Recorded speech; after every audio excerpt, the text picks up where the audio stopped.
Jadi sekitar jam 5 sore itu kan otomatis sudah ada yang transfer, dan itu setengah jam berikutnya itu saya langsung disuruh cek sama Suma.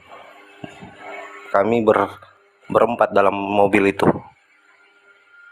langsung ke ATM saya, masukkan kartu, cek saldo. Kan saldo saya memang waktu itu kan saya sudah ngomong saldo saya awalnya itu nol. Nah, setelah selesai pensadatan ke ATM, cek itu sudah masuk 7 juta.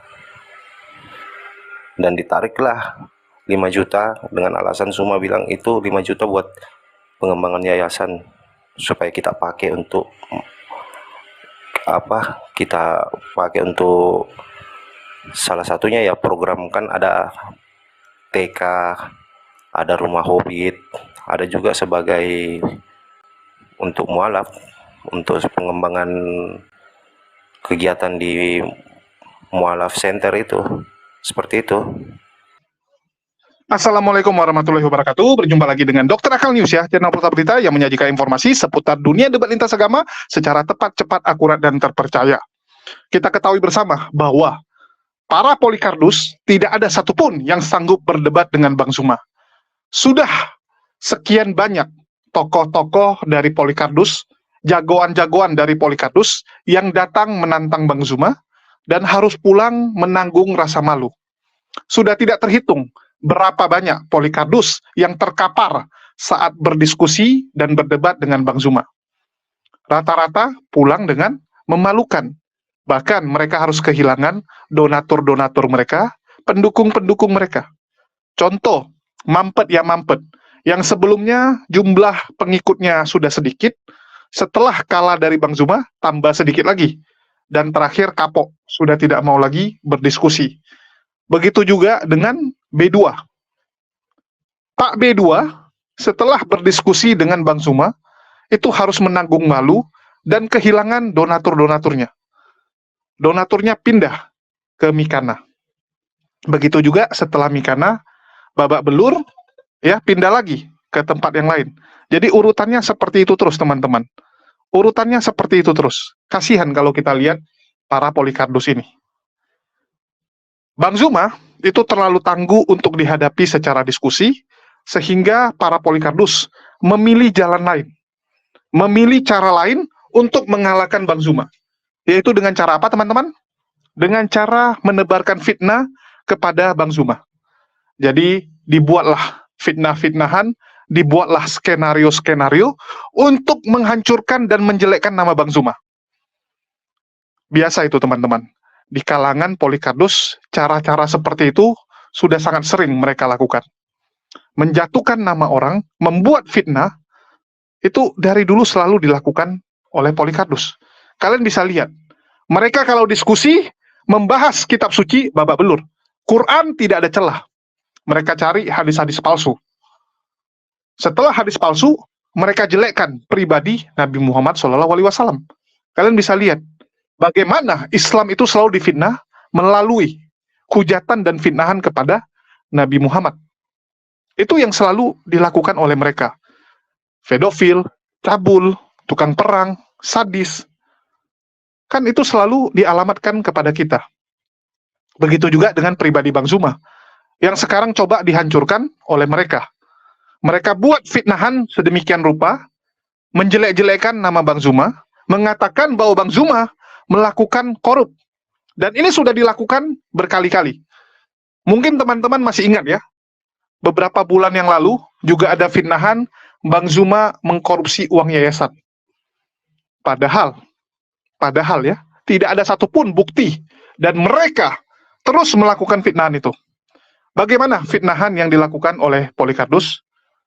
Kita cek video ini ya. Ini adalah bukti rekaman di komal TikTok mereka saat mereka memfitnah Bang Zuma. Video melakukan syahadat itu kan disiarkan secara online kan lewat TV channel YouTube. Ya, terus?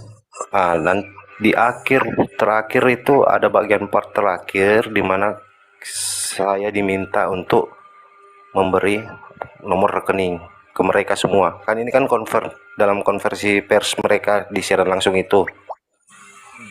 Jadi banyak dari kayaknya seluruh daerah Jawa, daerah Sumatera itu ada banyak yang nonton. Jadi mereka yang nonton itu kirimlah ke saya karena kan saya sebut nomor rekening waktu live itu. Ya rekam aja, yang dibawa juga rekam aja, Bu. Lanjut, Bang. Ya rekam aja Felix, nggak apa-apa. Iya. Bang Malik, mute aja dulu Bang Malik, mantul soalnya. Oke, siap. Jadi ketika duit itu sudah masuk, selesai itu pensyadatan acara itu selesai sekitar jam 5 sore. Jadi sekitar jam 5 sore itu kan otomatis sudah ada yang transfer dan itu setengah jam berikutnya itu saya langsung disuruh cek sama Suma. Kami berempat dalam mobil itu. Langsung ke ATM saya. Masukkan kartu, cek saldo. Kan saldo saya memang waktu itu kan saya sudah ngomong saldo saya awalnya itu 0. Nah, setelah selesai pensyadatan ke ATM, cek itu sudah masuk 7 juta. Dan ditariklah 5 juta dengan alasan Suma bilang itu 5 juta buat pengembangan yayasan supaya kita pakai untuk kita pakai untuk salah satunya ya program kan ada TK, ada rumah hobbit, ada juga sebagai untuk mualaf untuk pengembangan kegiatan di mualaf center itu seperti itu. Dan sisanya 2 juta itu ya memang ditinggalkan untuk saya pakai pribadi.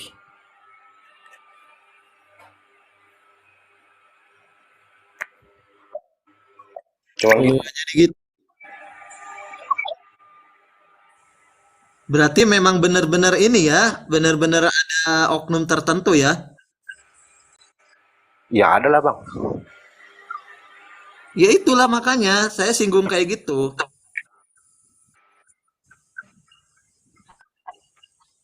Ya kan saya ngomong sesuai dengan apa yang saya alami. Iya. Ya di luar dari saya itu saya nggak tahu. Yang jelas saya cuma ngomong apa yang saya alami. Astaga. Dah, intinya gini ya teman-teman ya. Bukan bermaksud apa-apa. Supaya gini ya, jangan pernah Bunda kalau ngerekam nanti kirim ke saya ya Bun. Soalnya ini tadi saya nggak ngerekam sepenuhnya. Nanti Bang Malik kalau misalkan ini nanti kalau di-download ini kirim ke lolos, saya ya. Siap Bang, siap. Kalau ini lolos nggak ada kena ban, saya kirim Bang. Iya, Halo. di fallback Bang akun ini. Halo Bang Malik, Bang Maut, boleh saya bertanya sedikit Bang? Iya Bang. Boleh saya bertanya sedikit Bang? Boleh. Pada waktu proses persahadatan itu ada nggak secara tertulis, ada nggak Bang? Data secara tertulis ada nggak Bang? Yang Abang pegang? Data secara tertulis maksudnya? Kan itu kan nanti kan ada dari namanya syahadat itu kan ada juga dari Kayak sertifikat Bang, kayak sertifikat ya, bahwa sertifikat dirimu begitu menyatakan kan ada sudah nggak? Islam. Ada. Ya, Ada itu karena saya kan 2001 kan saya pernah mualaf juga Pak. Jadi ada sertifikatnya saya juga itu Bang. Makanya saya tanya. Ada 2001 kan saya pernah mualaf. Ya, makanya itu kan secara tertulis itu yang bukti yang kita pegang Bang. Iya, ada secara sertifikat mualaf. Iya. Dan itu Oke. dalam video, ada dalam video juga. Oke, mantap Bang, mantap. Lanjut Bang. Iya. Paulus jangan lupa direkam Bang. Takutnya saya ini ke band Bang Paulus. Direkam Bang. Takutnya ini. Saya rekamnya nggak bisa Bang. Saya nggak bisa karena cuma satu device ini nggak bisa saya rekam Bang. Aduh. Udah Bang ya, Bang Edi. Oh iya Bang Api jangan lupa kirim ke saya ya. Iya Bang, takutnya ini biasalah di bawah ini kan banyak tukang lapor. Lanjut Bang Malaikat. Karena gini Bang ya, Bang Malik ya, saya tuh bukan apa-apa ya. Terkadang saya tuh mirisnya kayak gitu Bang. Ya, yang notabene istilahnya tuh, ya itu seperti yang mereka tuh menduga bahwa saya Bu Yuni itu didanai sama Oten gitu loh. Iya, Padahal enggak sama sekali. Lah saya nggak Kan kenal sama lucu Bang gitu loh. Alfred. Fitnah ternyata Bener nggak gini Bang? ya, suatu fitnahan itu akan berbalik kepada dirinya. Benar gak? Betul Bang. Betul. Iya. Betul Bang. Nah, itu. Iya. Iya, betul. Kecuali memang benar-benar difitnah ya. Pasti akan dapat hal baiknya. Tapi kalau cuman berdusta, dia fitnah, udah akan kena kepada dirinya sendiri. Iya. Omongannya dia akan kena kepada dirinya sendiri. Jadi jangan main-main ya kalau orang untuk bicara ya. Kau bilang fitnah, ternyata kau yang memfitnah. Hati-hati loh dalam berbicara. Iya. Iya, itulah makanya.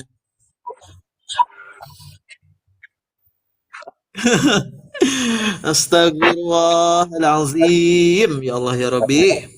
Iya, tapi kan Bang, itu alibinya dia kan bilang untuk yayasan. Saya nggak tahu kalau dia pergunakan pribadi atau bagaimana kan. Bang Malaikat, apa semua yang mualaf apa abang doang? Ketika dia sudah syahadat dikasih 7 juta Kami, uang lah, terus iya, diminta lagi. Apa enggak. semua? Kan waktu bersyarat itu kan person, saya sendiri. Tapi Oh, setelah yang di rumah, ah, tapi setelah di rumah singgah, saya ah. cerita ke teman-teman yang lain dan semua begitu juga. Oh, Astagfirullahalazim. luar biasa. Oh, luar biasa mereka ya. Luar Tapi kan biasa. saya kan enggak yang saya bisa pertanggungjawabkan kan cuman yang saya ini karena saya kan ada record, ada videonya. Saya teman-teman Oh, yang gitu. teman-teman yang lain juga mungkin ada record videonya juga. Nah, nantilah mereka sendiri kan masing-masing pribadi orang punya bukti masing-masing. Astaga, Juma, kau bajingan. Nanti kau bajingan Juma ya. Kurang ajar kau. Atau malu kau, bukan manusia kau. Ya Allah, astagfirullahaladzim. Halo teman-teman, makanya klaim-klaim mereka bahwa kristenisasi ternyata bukan kristenisasi tapi islamisasi. Sudah sebaliknya malah. Iya Oknumnya kan? itu Bang, oknumnya, oknum. Oh, betul bang, betul. Ini sudah nggak benar. Parah ini parah ini. Sudah nggak benar. Iya, tanpa disadari mereka merusak Islam sendiri gitu loh. Iya, udah parah ini. Parah ini. Ini udah jual agama ini namanya. Ini namanya jual agama ini. Mualaf. Teman-teman sudah lihat ya. Jadi seperti itulah fitnahan yang dibuat. Sekarang ini lagi marak. Bagaimana mereka ingin merusak nama Bang Zuma, mulai dari menyamar jadi Bang Zuma. Banyak sekali akun-akun palsu mengatasnamakan Bang Zuma, terus pura-pura ya, chatting mengatakan bahwa saya bla bla bla bla bla. Jadi segala cara mereka lakukan untuk membuat Bang Zuma down, untuk menerol Bang Zuma. Tujuannya apa? Supaya Bang Zuma tidak mau lagi muncul untuk berdiskusi. Inilah yang memang dilakukan oleh Polycardus. Saya juga mengalaminya ya, bagaimana mereka mendatangi rumah saya. Memang nggak ngapa-ngapain teman-teman. Mereka hanya foto-foto, tetapi itu kan membuat kita reseh, membuat kita tidak tenang. Ada kedatangan mereka di depan rumah kita, itu udah nggak enak. Dan itu mereka berani lakukan ya, mungkin lantaran itu kota Medan. Itulah kenapa saya lebih memilih, ya sudahlah, saya ngalah, saya pindah ke Jakarta. Memang Polycardus selalu membuat teror dan mengintimidasi supaya kita lemah, supaya kita tidak berani lagi untuk berdiskusi, untuk membongkar kebusukan yang dilakukan oleh mereka. Dan Bang Zuma tentu saja jadi target utama. Bang Zuma selalu difitnah oleh para Polycardus, dan udah sangat banyak lah fitnahan tersebut. Dan saya yakin umat muslim ya, itu pasti bisa membedakan mana yang benar, mana yang bohong-bohongan, mana yang hanya hoaks belaka. Mohon maaf ya, kalau dikatakan di video tersebut, Bang Zuma memanfaatkan uang cuma 5 juta. Itu sangat memalukan teman-teman. Sangat memalukan. Besok-besok kalau mau nipu, tolonglah dibuat skenario yang lebih bagus. Masa Bang Zuma repot-repot ngantarin kamu ke ATM hanya demi 5 juta? Hanya demi 5 juta. Bang Zuma live, ya. Bang Zuma live. Terus juga batu aja singa langsung lewat. Singa langsung datang. Untuk apa? Melakukan penipuan. Kan begitu. Bang Zuma sangat tahu harga ya dan juga aset paling berharga dari diri kita itu adalah reputasi. Adalah reputasi. Kalian bisa cek ya. Itulah kenapa Bang Zuma itu nggak suka ikut-ikutan polemik-polemik yang tidak penting. Bang Zuma paling malas ya ikut masalah-masalah yang remeh-temeh. Karena lebih bagus fokus dengan usaha, ya, fokus dengan kehidupan kita, dan fokus menghadapi Polikarpus. Karena musuh kita Polikarpus. Kalian bisa lihat, Bang Zuma benar-benar menggunakan waktunya dengan sangat efektif. Dia pakai waktunya itu untuk meluruskan fitnahan-fitnahan Polikarpus. Kalian bisa lihat bagaimana disiplinnya seorang Bang Zuma. Dia harus ngurusin keluarganya, ya karena tinggal sendiri atau single parent ya. Bang Zuma harus membesarkan anaknya sendiri. Terus Bang Zuma harus ngurusin perusahaannya, perusahaan pribadinya. Bang Zuma juga harus bekerja karena masih terdaftar sebagai karyawan di salah satu perusahaan BUMN. Ya, masih kerja. Terus Bang Zuma juga harus aktif di organisasi yang dia pimpin. Contohnya MMCI ya, Makassar Mualaf Center. Terus juga ada API, Apologet Islam Indonesia. Belum lagi Bang Zuma harus berdebat. Kalian bisa bayangkan bagaimana membagi waktunya. Boro-boro pergi nemani mualaf ya. Dan mualaf itu biasanya diurus oleh tim yayasan. Di situ ada Ustadz Alwan, ada teman-teman yang lain. Kalau Bang Zuma biasanya hanya untuk ikutan mengambil keputusan, ikutan meeting, ya, menentukan sikap, dan biasanya kalau ada yang minta Bang Zuma syahadatkan, Bang Zuma cuma bagian syahadat. Selesai itu udah Bang Zuma ngurusin yang lain. Kan seperti itu. Itulah yang teman-teman harus tahu, dan saya rasa hanya umat muslim bodoh lah yang termakan fitnahan yang dibuat oleh para Polikarpus. Kita juga tahulah bagaimana kelakuan dari Bang Zuma, dan sampai detik ini nggak ada ya. Nggak pernah Bang Zuma itu bermasalah dengan yang namanya. Ya, jadi ini biar kalian tahu, dan jangan lagi kita termakan fitnahan Polikarpus yang benar-benar nggak ada dasarnya. Besok-besok kalau fitnah, ya di monggo, dibuatlah skenario agak bagus. Ini entah orangnya siapa, tiba-tiba buat fitnahan, gitu kan. Dan saya mendukung Bang Zuma itu untuk mengambil tindakan. Karena makin hari fitnahan yang dibuat tuh makin kelewatan. Dan kalau dibiarkan, maka akan ada fitnahan-fitnahan berikutnya. Akan terus mereka tuh buat fitnahan-fitnahan. Kalau kemarin ya, dibilang masalah yayasan, tiba-tiba ini sekarang dibilang Bang Zuma mengeksploitasi mualaf-mualaf, menggunakan mualaf untuk memeras. Ini kan kacau. Ya, nggak ada fitnahan yang lain apa gitu. Jahat sekali ya. Jahat sekali yang mereka lakukan, dan memang akan terus seperti ini. Mereka sudah tidak bisa diskusi, pasti ujung-ujungnya seperti ini. Ujung-ujungnya seperti ini. Dan ini orangnya siapa aja nggak jelas ya. Malaikat maut itu siapa nggak jelas. Dan kita aja nggak tahu dia siapa. Ya, kalau memang gentleman, tunjukkan buktinya bahwa Anda ada ngasih duit ke Bang Zuma, ada transfer ke Bang Zuma, atau minimal chatting lah dengan Bang Zuma. Oh ini, lihat nih, saya chatting sama Bang Zuma, disuruh datang ke kantornya jam sekian.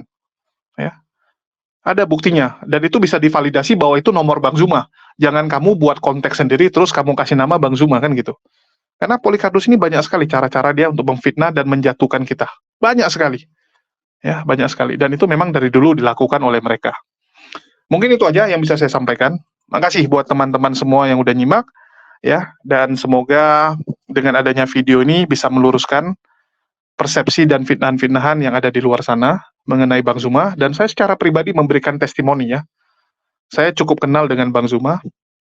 Saya cukup tahu organisasi MMCI, ya, karena Ustadz Alwan termasuk intens berkomunikasi dengan saya, dan saya cukup tahu lah bagaimana organisasi tersebut. Bahkan saya pernah ditawari juga kan ikutan. Jadi saya cukup tahu bagaimana pergerakan mereka, dan Bang Zuma itu benar-benar istilahnya cuma ngambil keputusan. Ya, Bang Zuma itu cuma ngambil keputusan karena pelaksananya sudah ada PIC masing-masing, sudah ada orang masing-masing. Dan yang mau mualaf itu ya datang sendiri, nggak pernah dijemput. Nggak pernah dijemput, datang sendiri. Bahkan jangankan kita meminta uang ya, yang ada kita keluarkan uang. Bagaimana mualaf-mualaf tersebut dibantu dengan sedemikian rupa oleh MMCI, dan banyak yang masih berhubungan, dan Ustadz Alwan tuh sering komunikasi ya. Bahkan ada beberapa mualaf MMCI dulu pernah kita bantu juga lewat gerakan Gemah ya. Ada beberapa yang kita bantu dan mungkin nanti kita akan tampilkan testimoni-testimoni orang tersebut yang dulu kita bantu supaya punya usaha dan alhamdulillah lewat usaha itu mereka sekarang bisa jadi orang yang lebih luar biasa, lebih baik lagi ya kehidupannya, terangkat derajatnya. Nanti kita akan ajak orang-orang tersebut untuk memberikan testimoni sekaligus supaya kalian tahu seperti apa pergerakan yang kita lakukan. Mungkin itu aja yang bisa saya sampaikan. Makasih buat teman-teman semua yang udah nyimak. Di akhir kata saya ucapkan wassalamualaikum warahmatullahi wabarakatuh. Sampai jumpa di video-video kita berikutnya.